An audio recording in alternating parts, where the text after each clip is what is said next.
Happy Tuesday morning, everybody. It is Mark Salerno back here with another episode of Real Talk with Mark Salerno, and this episode is a juicy one. We got some requests for what people want to hear about, and we're going to be talking about offer dates, the process that goes into it, whether you're on the buying side, the selling side. I'm going to help you guys navigate your way through the challenging process that comes along with offer dates. And being in a busy market, this is going to be something that is very common. So I hope that you guys can pick up on some great tips and tricks throughout this episode. Let's do this.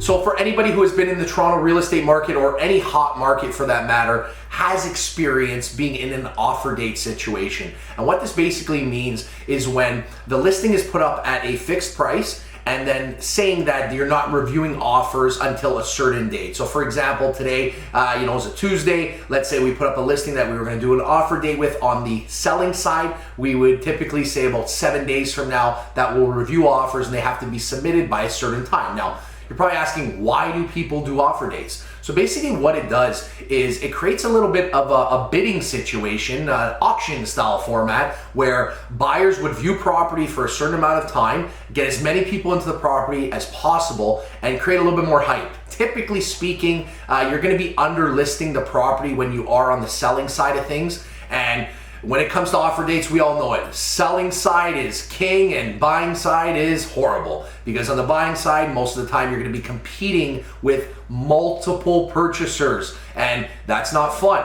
And the worst part about it is that people just don't know where they should go in. And there's so many different ways that offer dates can be handled. And again, that goes from the selling side. The seller and the listing agent are typically going to dictate how the process goes. Now, I'm going to dive in. Let's start on the buying side of things when it comes to offer dates. Now, most of your clients are looking for a lot of, direction basically. They need your expertise to let them know where they need to be to typically get a deal done. And it's very easy to go in and overbid a property, or underbid it and lose it. And then what I've noticed most of the time when it comes to offer dates, when a buyer loses a property because they didn't bid enough, they find out what the sale price was, and then they say, well, I would have paid that. Well, that's where it all starts, and it goes wrong for most people on the buying side. So my advice to buyers and agents, when you are doing an offer date and you're working on the buyer's behalf, put your best foot forward off the beginning. Most of the time people like to use this, and I get this call all the time when I'm on the selling side, where agents will say, well, are we going to get a second round? Well, you've known for a week that it's an offer date. In most cases, you will get a second opportunity, but that only happens when offers are close. Because if there's one clear front runner, the sellers might turn around and say, well, that's a great offer, let's just accept it. And then the buyers who were sitting on the sideline, who were saying, well, that wasn't my best, lose out on the property. So I think it's very important to have a clear, direct, concise approach to an offer date. And typically what I tell my clients when I'm on the buying side, let's say a property's listed, I'm going to use $1 million for an argument's sake here, okay? Property's listed at $1 million, but I feel the property's worth 1.1, for example. I'll tell my clients to go in with their best offer first, because offer dates become very emotional. Pre-COVID, offer dates would typically happen at a property, and you'd have cars lined up on the street, and then you would see how many people are there, and you'd see agents going in and out of the house, and the clients in most cases would be with their realtor. And as a buyer is seeing, multiple buyers putting offers in, and agents coming in and out of houses, and then the agents coming back to the purchaser agent and the clients and saying, well, we're going to give everybody a chance. The emotions run high, and typically you'll see people pay more for a property than what it's worth in these cases. So my advice to clients, to anybody watching this video, is typically have a number in your mind that you're set to pay for a property. And when I say that, it sets expectations for the buyer, and it puts a best foot forward. And when you do that, you'll never be in a spot where you feel like, oh, I would have done this. We were in an offer date. This would have been about a month ago on the buying side, very competitive market in Etobicoke in Toronto. And I told my clients, I said, look guys, what's the number is your max? I need to know what your max value is, because then that's going to allow me how I can set up us going into it. So we actually went in, the max for the clients was $1,450,000. So I can't forget this because it was the Friday and the offer date was on the Monday. And I was having this conversation with them and I said, look, if your max is $1,450, bump it up an extra $1,000.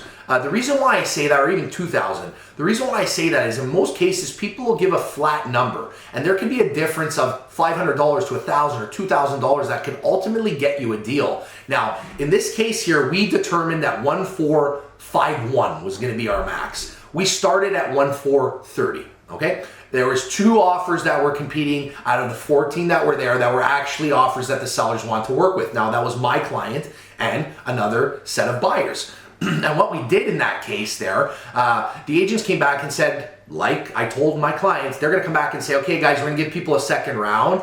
We went back and I had the conversation with my clients, said, guys, we still holding at the 1,450, right? That's our number.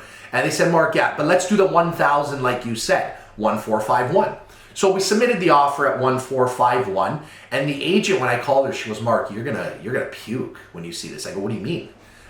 It was a situation where I felt like the agent was being put in a very bad spot, and it almost felt like the numbers were almost the same. It was that weird. And I told my clients, I said, guys, it's very easy to get emotional in the mix. And my clients actually called me back after I submitted the 1,451, and they said, Mark, let's go up to 1,455.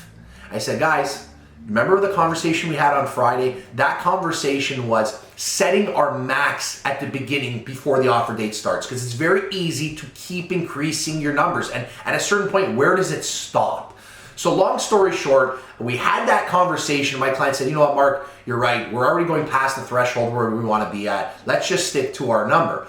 Long story short, we didn't get the property. And the reason why we didn't get the property there was not price. That's the funny thing. We had the exact same offer as somebody else. And it turned out that the other closing on the other deal was 3 weeks before us, so they took a quicker closing because it was vacant.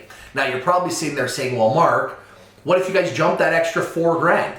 The $4,000 wouldn't have made a difference, number one, because the closing on that one was much quicker than ours. I mean, when you calculate the carrying cost for the home, we would have probably had to go 10,000 extra. But the point of this story is, I'm a big believer in if it's meant to be, it's meant to be. And I don't like forcing situations. So long story short, we lost that deal. 2 weeks later, we ended up buying a similar property for $150,000 less. So my clients essentially, oh, and they got a pool, by the way. So let's add another $70,000 of value there. And if we had tried to force that situation on that property, we would have bought it. My clients would have been happy. But in hindsight, the meant to be property actually worked out for us and we saved money on it. And going back to the discussion of setting your max off the hop, it's a very important thing to do because your clients at the end of the day are looking to you as a professional to lead them in the right direction. And I think it's very important not only just setting a max price on the buying side, but being a realtor, you need to be able to pinpoint, and this is where it becomes very difficult, pinpointing really what the true worth of that property is. And my client, I'll never forget, after we lost that deal, we actually went for dinner at their condo, and he was telling my wife, he goes, the second that deal fell through, I already knew that Mark was, the right guy for the job, but when he was able to pinpoint what the property was gonna sell for, literally to the dollar, I sat there and said, I'm in good hands. So when my client told me that, it made me feel incredible because that goes back into doing market research and understanding the value of a property. Now, let's flip to the selling side of things, the side that we all as realtors just relish on. What else can you ask for? You have a bunch of people waiting to give you offers and throw money at you. Now, it's not as simple as that. Now, let's rewind to the beginning of the offer date setup as a selling side. You want to make sure, again, pricing is number one when you're doing an offer date. And the reason why I say this is, again, let's use $1 million property as an evaluation. If you believe something is worth $1 million, you typically don't want to list it too low because then you're going to be attracting buyers who simply can't afford the home, and it's just not worth anybody's time at that point there. And you don't want to price it too high. So if I think something is worth $1 million, I'm not going to list it at $988 and hold an offer date. Because realtors will sit there and buyers, alike, will sit there and say, well, they got 988 as their list price with an offer date. What are they expecting? Like, the property's $1 million property. So that actually may backfire for you, because you may come to the offer date where you may get one offer for the property or not multiples because you didn't price it low enough. My thing is, the market is always going to speak to you, and it's always going to dictate where a property is sold, but positioning the property is very important. So let's say, for example, you think a property is worth $1 million. I'll probably put it down at about anywhere between 928 to 948, which would leave you anywhere between 5 to 7% lower than what you believe the property is worth. And I think that's kind of a rule of thumb on how you should use it, the 5% lower than true value. It'll generate the right buyers who can afford that property and still maintain a sense of integrity for the property. Because there are situations where offer dates don't work out, okay? And it's simple to understand that. In the booming places like Toronto, most of the offer dates do end up being very successful. But what if you're trying to do an offer date out in the suburbs or somewhere up north? There may not be as many buyers for the property. And I've actually been in situations before where we've had offer dates. I'll give you an example. This would have been years back, probably about 3 or 4 years ago. We were in Markham and we were doing an offer date there. We had the property, I want to say it was listed at 968, and we were trying to achieve $1 million list price. This is when the market was a little bit slower. Offer dates were starting to tail off, but we still wanted to try it out. It was, offers had to be presented at 7 and registered by 6 p.m. Guys, 5:45 was coming around and I was making phone calls to every single agent who viewed the property and was wondering, are you coming in with an offer? I didn't have anything registered. Agents were saying, Mark, I'm not sure if we're going to be coming in. We do want the property, but we don't want to be involved in an offer date. And now, most people would sit there and say, oh my God, we didn't get an offer. What do we do? The house is not worth $968. So I actually canceled the offer date in this situation and I relisted the property at $999, I believe it was at the time. The second that we took the offer date off of the listing, I actually had someone come in and we sold it over asking without an offer date. So they can be very tricky is what I'm trying to get at. You know, most offer dates are going to be situations where you're picking and choosing through offers. Sometimes you'll run into a situation like we ran into on that property. It's not fun, but being able to act quickly and address where your next step is should already be predetermined before you've put up the listing. So when I say that, have the discussion with your client. Say, look, what is the price that we need to achieve? Because I think that's the most important thing. A seller is never obligated, and I think this is a very important point to bring up. A seller is never obligated to have to sell on offer date. Even if a seller gets more money than the property is worth, a seller's the decision maker at the end of it. They can give you $500,000 more than list. Does not mean you have to sell it. So determining how you're going to go through the offer date from the start of it, discussing with your client's expectations, discussing plan B if it doesn't work out. These are all things that you need to hammer out prior to putting the property to the market. So there's another thing I want to discuss when you're on the selling side, because I didn't really dig too deep into some techniques that you can use when you're a listing agent. So I'm going to give you a story that was about, again, probably 2-3 years ago on one of the properties that we had. We had 7 offers on the property. So we reviewed all 7 offers. It turned out that there was really only 3 offers that felt like they were in the mix. But what we decided to do, because we were trying to achieve a certain price point for the homeowners to be happy, and that was north of $1.1 million on this property. The highest offer that came in was $1,050,000 from the 7 offers. I believe there was 3 of them that were over $1 million, but the second place offer was about $25K below. Now, before that, it's very important to note that you cannot disclose terms and pricing or anything to do with a competing offer. Again, that goes against our rules and regulations and our code of ethics. So, for example, you can't go and say to offer 2 who is in second place, bring me X and we'll do the deal because the other guy is at $1,050,000. It's not fair to all parties. So my thing is, you'll want to have complete transparency and make people feel like it's a fair process, because that's how it has to be in order for everybody to have the situation run smoothly and to gain the confidence of the buyers. So what we did in that case was we went back and said, everybody, we're going to give you all a chance to revise. And this is when everybody was at the property, so people were coming in and out. And typically, I don't like to push it past a second round.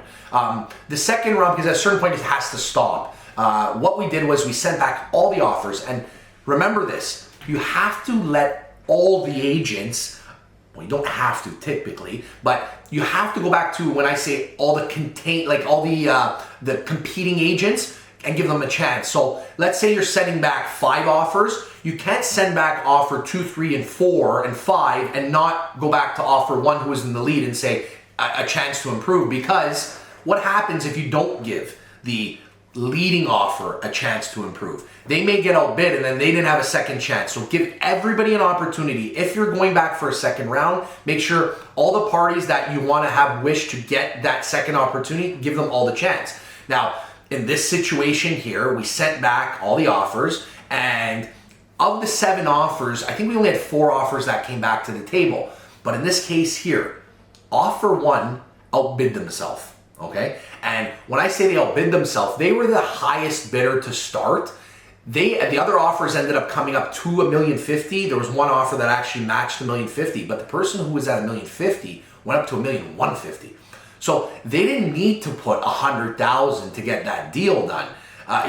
Again, our seller's expectation was $1,100,000, so $50,000 would have done it. But this goes back to knowing pricing, okay? And my job as a listing agent was to get as much money as I could for my clients, and the buyers are gonna decide what they're willing to pay for it. I never went back to the agent, or any of the agents for that matter, to say, well, bring me this money and we'll get the deal. We simply gave them the courtesy and said, look, we appreciate everybody's offer. We thank you for your time today, but we're gonna give everybody one opportunity to improve. And improving doesn't just mean improving on price. Terms and conditions are a very big part of an offer. And for example, someone who has an offer, let's use this case here, if there was $1,050,000 as the highest bidders and I had 2 offers at the same price, just like the story I told you there, closing mattered. But for example, home inspection condition, financing conditions, the stronger your offer is in regards to less conditions, which would make essentially a firm offer on the spot, the better. But you can't do that unless you're pre-approved, or for example, you have a pre-inspection on the property, or you're prepared to buy a home without a pre-inspection. And what I do for all my listings, especially for offer dates, you want to make sure that you have a pre-inspection report available. I can't stand when I'm on the buying side and someone's holding an offer date and there's no pre-inspection report available. Some clients are hesitant to buy a home without an inspection, which rightfully so. You're spending a lot of money. The cost of a home inspection nowadays is anywhere between $400 to $800. So we give buyers confidence when we do these listing packages for our sellers. We always pre-inspect. So in an offer date situation, people can really essentially come to the table as long as they have their financing in place. They can come with a firm offer where they don't need home inspection because we're providing a report. And it's not me who's inspecting the property, it's a licensed home inspector who is giving that report. Now, we do home inspection reports for all of our properties, whether or not it's an offer date or not. But I think that the government, and I'm actually going to put this out there, I've said it in the past, I think that any properties that have an offer date attached to it should be mandated to have a pre-inspection report. And I think it's very important because when people are spending that kind of money, to have a $500 to $800 peace of mind report that was paid for by either the seller or the listing agent should be standard. We're talking about millions of dollars. And to have that report available for a buyer to at least have a quick snapshot about the property, I think is right, and it's only fair. So I think that that's something that if the government mandated would make the process of offer dates much smoother. So keys to, let's recap that. Keys on the buying side is get pre-approved, know what you can spend. If you're able to go in with a firm offer without a home inspection, it's gonna put you in a better position. And the third thing is deposit. The larger the deposit, the better. That money's gonna have to come eventually on closing, and if you got it sitting in your account, try and be at the minimum 5% on the deposit. If you can go larger than 5%, it's gonna be greater, because I know if I have 2 firm offers in front of me that are very similar, I'm gonna work with the one with the bigger deposit. And the fourth and most important point for an offer date, have a deposit check in hand. Now with COVID, again, it's a little bit different. We're not presenting offers in person, but it's simple. Get your phone, take a picture of that check and send it to the listing agent. So the listing agent can tell his clients, look, Mark's clients actually have a deposit in hand. So if we sign off on this firm offer, we're gonna get our check and we can put a sold sign on the property. If you're gonna be And I've been in situations like this before where I've advised my clients to take an offer that's $5,000 or $10,000 less in some cases from somebody who didn't have a check as opposed to somebody who did have a check. Because the second I receive that check, it's a firm and binding deal and there's no going back at that point. We have it, it goes in the trust account and it's done. So make sure that you have deposit check in hand ready to go during an offer date. It's gonna make things more smoother for you and it's just ultimately gonna make you stronger. So to recap this, this whole offer presentation today, I hope you guys enjoyed this episode. We discussed what it's like to be on the buying side, what it's like to be on the selling side, certain protocols to follow, and tips on the selling side and how to set up an offer date, how to navigate through it during the actual process. And then on the buying side, I went over how important it is to realize what the true price of a home is. And that's only going to be done through market research. Don't go in blind. And just because your client wants to pay a certain amount of money for a property, be that professional to advise them and guide them in the right way. You know, during the 2017 run, and even you're starting to see it now with the way the market's been over the last 3 months, agents who are not doing their due diligence and are just kind of throw this number at the thing and you'll get it. Yeah, your client bought the house, but they may have overpaid for it. Actually, before I cut this off, I need to add one more thing into it. When you're on the buying side of things, just because you won an offer date and you were the highest bidder, it doesn't mean it's going to be smooth sailing. And the reason why I'm going to say that, let's take that $1 million property. If the banks are going to have to appraise it, unless you're paying cash and you don't need a mortgage, then this doesn't apply to you. But let's say someone says, I'll pay $1,250,000 for the property because I want to pump my chest up and make sure that I get this home. That's great. You got the property.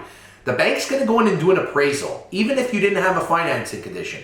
They need to go in and do an appraisal because they need to make sure that the mortgage they're going to be giving you is sufficient and the property's worth it. Most agents, if you don't know this, take notes. Buyers also. If you paid $1,250,000 for that property and the bank went in and only appraised it at $1,001,000, what are you going to do for that extra $150,000? Bank's not giving it to you. They said property's only worth 1.1. It's great that you bought it for $1,250,000.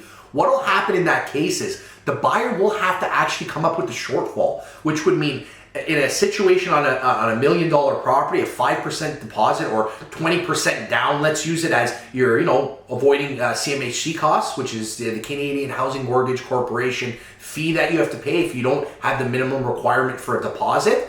So at 20%, that's $200,000 deposit. If you paid $1,250,000 for a property and it was worth $1,001,000, or let's use the $1 million valuation, you paid $1,150,000 for it, that $150,000 has to come from somewhere. And that has to come from the buyer. So the buyer in that case actually would have to have the $200,000, which was part of the 20%, plus the $150,000.